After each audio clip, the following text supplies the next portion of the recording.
I just want to start off by saying if you want an answer at the end, prepare to be disappointed. There just isn't one. I was an intern at Nickelodeon Studios for a year in 2005 for my degree in animation. It wasn't paid, of course, most internships aren't, but it did have some perks beyond education. To adults, it might not seem like a big one, but most kids at the time would go crazy over it. Now, since I worked directly with the editors and animators, I got to view the new episodes days before they aired. I'll get right to it without giving too many unnecessary details. They had very recently made the Spongebob movie, and the entire staff was somewhat sapped of creativity, so it took them longer to start up the season. But the delay lasted longer for more upsetting reasons. There was a problem with the Series 4 premiere that set everyone and everything back for several months. Me and two other interns were in the editing room, along with the lead animators and sound editors for the final cut. We received the copy that was supposed to be Fear of a Krabby Patty and gather around the screen to watch. Now, given that this isn't final yet, animators often put up a mock title card, sort of an inside joke for us, with phony, oftentimes lewd titles such as How Sex Doesn't Work instead of Rockabye Valve, when SpongeBob and Patrick adopt a sea scallop. Nothing particularly funny, but work-related chuckles. So when we saw the title card, Squidward Suicide, we didn't think of it more than a morbid joke. One of the interns did a small throat laugh at it.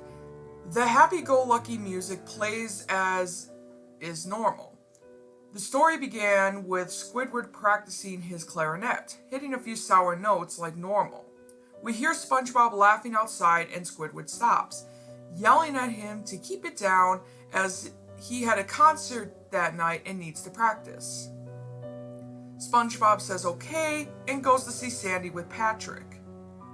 The bubble splash screen comes up and we see the ending of Squidward's concert. This is when things began to seem off. While playing, a few frames repeat themselves, but the sound doesn't. At this point, sound is synced up with the animation, so yes, that's not common. But when he stops playing, the sound finishes as if the skip never happened. There is a slight murmuring in the crowd before they begin to boo him. Not normal cartoon booing that is common in the show, but you could clearly hear malice in it. Squidward's in full frame and looks visibly afraid. The shot goes to the crowd with SpongeBob in center frame and he too is booing. Very much unlike him. That isn't the oddest thing though. What is odd is everyone had hyper-realistic eyes. Very detailed, clearly not shots of real people's eyes, but something a bit more real than CGI. The pupils were red. Some of us looked at each other, obviously confused. But since we weren't the writers, we didn't question its appeal to children yet. The shot goes to Squidward sitting on the edge of his bed, looking very forlorn. The view out of his porthole window is of a night sky, so it isn't very long after the concert. The unsettling part is at this point there is no sound. Literally no sound. Not even the feedback from the speakers in the room. It's as if the speakers were turned off, though their status showed them working perfectly. He just sat there, blinking, in the silence for about 30 seconds. Then he started to sob softly. He put his hands, tentacles, over his eyes and cried quietly for about a full minute more. All the while, a sound in the background very slowly growing from nothing to barely audible. It sounded like a slight breeze through a forest. The screen slowly begins to zoom in on his face. By slow, I mean it's only noticeable if you look at its shots 10 seconds apart side by side. His sobbing gets louder, more full of hurt and anger. The screen then twitches a bit and it twists in on itself for a split second, then back to normal. The wind through the trees sound gets slowly louder and more severe, as if a storm is brewing somewhere. The eerie part is the sound, and Squidward's sobbing sounded real. As if the sound wasn't coming from the speakers, but as if the speakers were holes the sound was coming through from the other side. As good a sound as the studio likes to have, they don't purchase the equipment to be that good to produce sound of that quality. Below the sound of the wind and sobbing, very faint, something sounded like laughing. It came at odd intervals and never lasted more than a second, so you had a hard time pinning it. We watched the show twice, so pardon me if things sounded too suspicious, but I had time to think about them. After 30 seconds of this, the screen blared and twitched violently, and something flashed over the screen, as if a single frame was replaced. The lead animator editor paused and rewound frame by frame. What we saw was horrible. It was a still photo of a dead child. He could have been more than 6. The face was mangled and bloodied. One eye dangling over his upturned face popped. He was naked down to his underwear, his stomach cruelly cut open and his entrails laying beside him. He was lying on some pavement that was probably a road. The most upsetting part was that there was a shadow of the photographer. There was no crime tape, no evidence tags or markers, and the angle was completely off for a short design to be evidence. It would seem the photographer was the person responsible for this child's death. We were, of course, mortified but pressed on, hoping that it was just a sick joke. The screen flipped back to Squidward, still sobbing louder than before and half body in frame.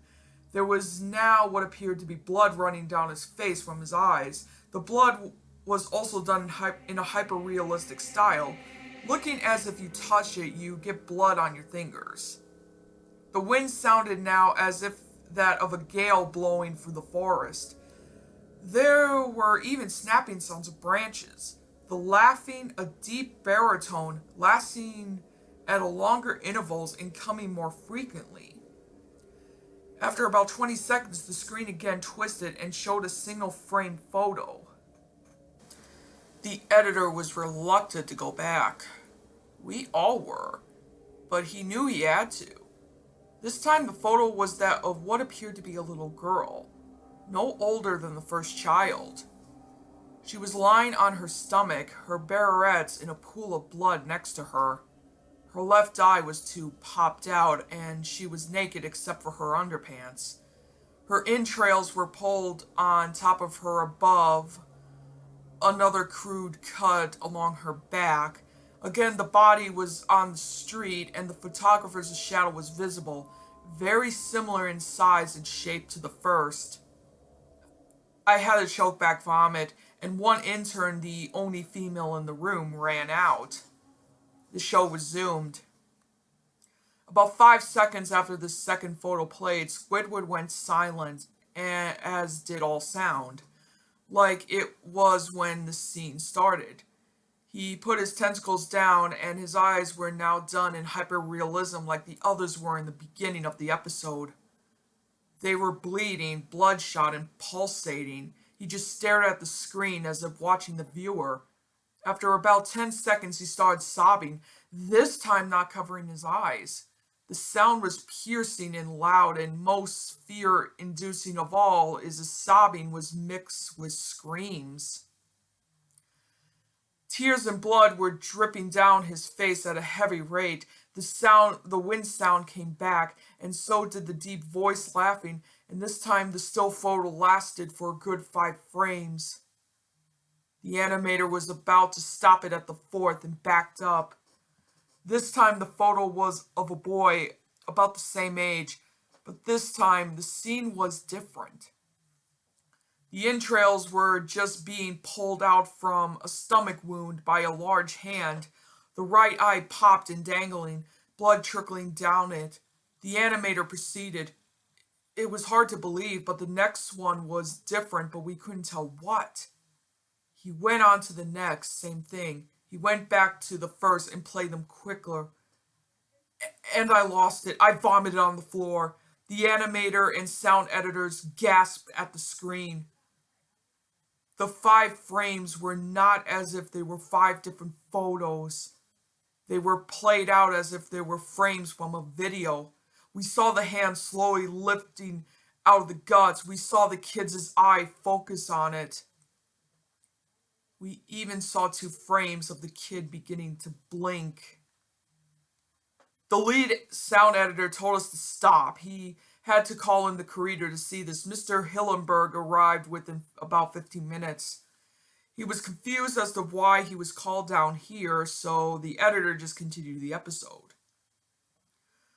Once the few frames were shown, all screaming, all sound again stopped.